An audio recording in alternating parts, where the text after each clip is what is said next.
After landing in a field, we made our way to the emergency field hospital constructed by Samaritan's Purse. On October 28th, the Black River Hospital was hit hard by Hurricane Melissa. The roof ripped off and everything inside destroyed. Replacing this medical facility was a top priority for Samaritan's Purse and the residents of Black River. I asked Edward Graham how quick was their response. Immediately, so they'll already have people watching and observing where a storm's coming, because we know a hurricane's in the Caribbean going to strike somewhere, so we're watching it, and then we're pretty much certain where it's going to hit, obviously, about a day out. So we start using our Operation Christmas Child network out there. We're in about 120 countries with church networks. And so the Caribbean, we have a great Operation Christmas Child network. The team starts calling the churches, telling them, we'll be coming down, be prepared, be ready to get back up on comms as soon as possible. And so when we knew in like this case that it was going to be Jamaica, we had already contacted some of our partners and church friends down here, reassured them, prayed for them, and then we prepared to deploy. So we send people out and we start working with the local government officials, and we have kind of like an advance team that comes in and looks. And so between the local government and the existing hospital, which is just across the street, and it was completely destroyed, they needed to replicate the medical capability of the local hospital. It's gone, they need a local hospital. So they picked this site. We agreed with them. Now the other important thing, you need to have a dry area, something that's up out of the water in case it rains again, because we're in a field hospital, tents. And so that's very important to make sure it's a safe, dry ground.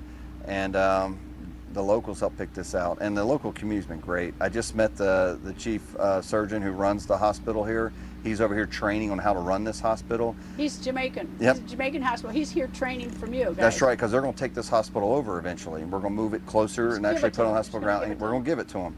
And they're going to run it, and so he's learning how, because this is going to be their hospital probably for the next few years. I mean, the storm completely destroyed their old hospital, so it's going to take a long time to rebuild. Samaritan's Purse has become a logistical beast, but it's to share the gospel. But to be able to bring this much tarp, plastic blue tarp that we have on the island that's covering the roofs when they had the roofs destroyed, or whether it's the hospital, to resupply the hospital, the medicine, it's all about logistics.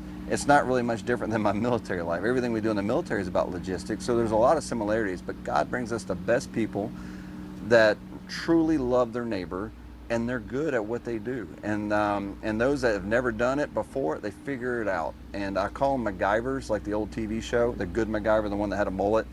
They just figure it out with very limited resources.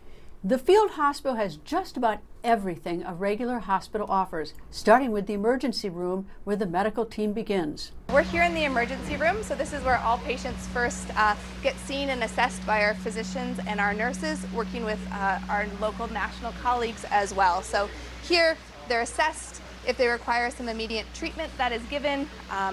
Blood work, x-ray, ultrasound, anything that's needed to discover what's wrong with them. There is a women's and children's ward for patients to stay after treatments and surgery. There is also a men's ward where the dedicated doctors and nurses provide 24-hour care. I absolutely love it. Different than anything I've ever done in my life.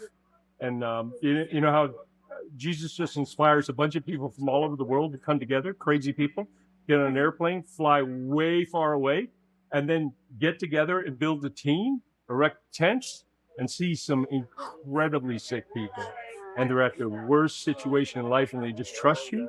And you get inside these tents, you get to deliver not only emergency medical care and ward care, but you get to do the spiritual care. What drives you to do this work? Oh, it's changed as I've gotten older. Because at the beginning it was adrenaline. Because ICU there's a bit of an adrenaline to, landing in and just saving people's lives. But now a lot of it is actually just seeing people try to get back to their health before ICU. And sometimes part of it is palliating patients well. A lot of that ICU is, they come to us kind of in their most sickest times, and our part of our job is to ease that suffering. And sometimes that is withdrawing care and comfort and supporting the family. We brought this into this country.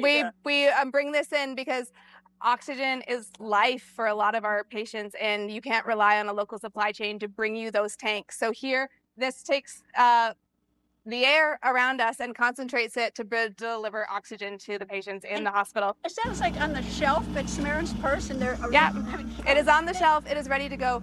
The hurricane is a horrible event. The one thing we like about hurricanes, we know they're coming. We know where they're going to track. We start to pull everything down the shelf. So the moment the airport is open, we are taking off to land. We're not waiting. So unlike a tornado, which surprises Yeah, which you. just surprises you. Or And earthquake. if we're pulling it down the shelf and the hurricane moves and we don't need it, we'll put it back up. But if we can take it down, we're ready to go and we're here that much faster and lives are saved. And these tents were on the shelf. Everything is on the shelf. Ready to go. The patients are grateful for the care. One even broke out in song. Jesus loves me, this I know, for the Bible tells me so. Little ones to him belong, they are weak, but he is strong. Yes, Jesus loves me. Yes, Jesus loves me. Yes, Jesus loves me. The Bible tells me so.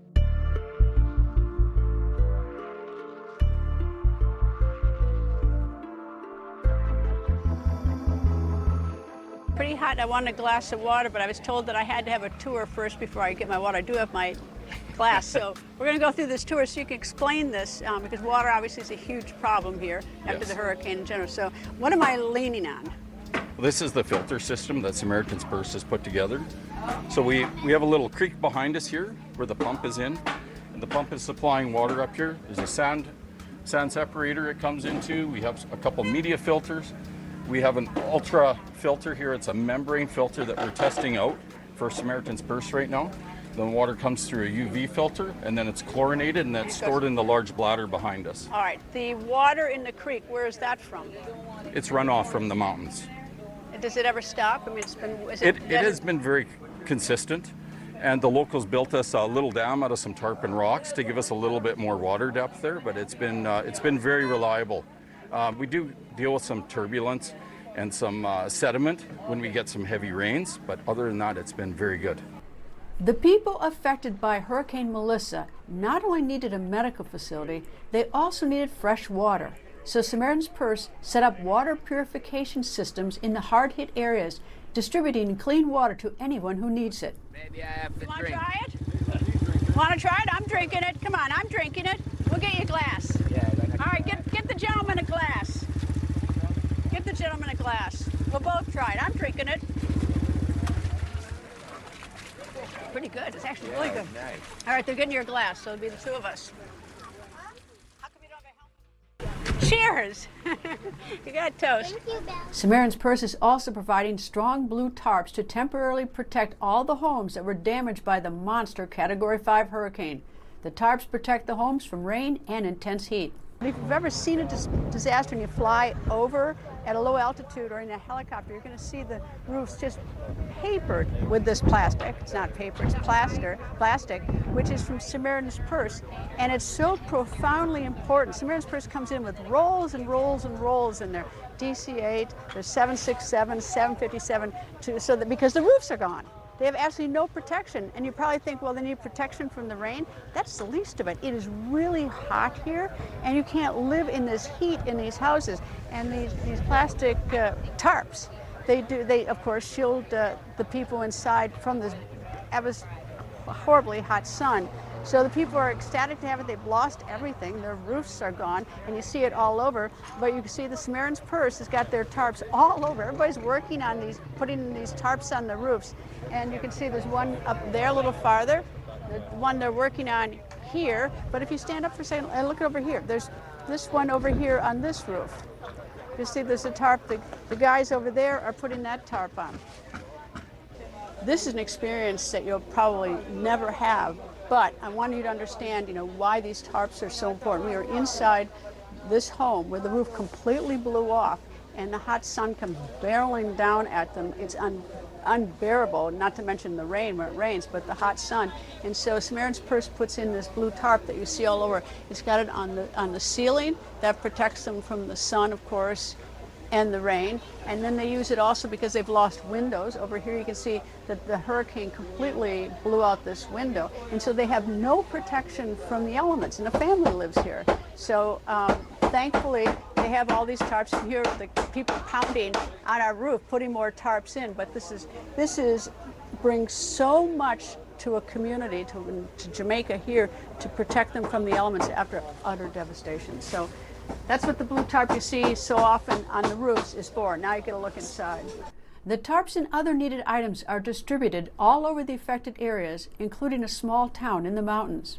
We are at the Cambridge New Testament Church of God that has partnered with Samaritan's Purse, and at this distribution center you can get a lot of items. You can get plastic, because a lot of these people don't have roofs, that the roofs were blown off, hygiene kits, you even get little lights, but you can see the number of people who are lined up to get these items, because things are really rough here in Jamaica. Even though the hurricane was 2 months ago or 6 weeks ago, it is unbelievable, the devastation, and these people need so much. So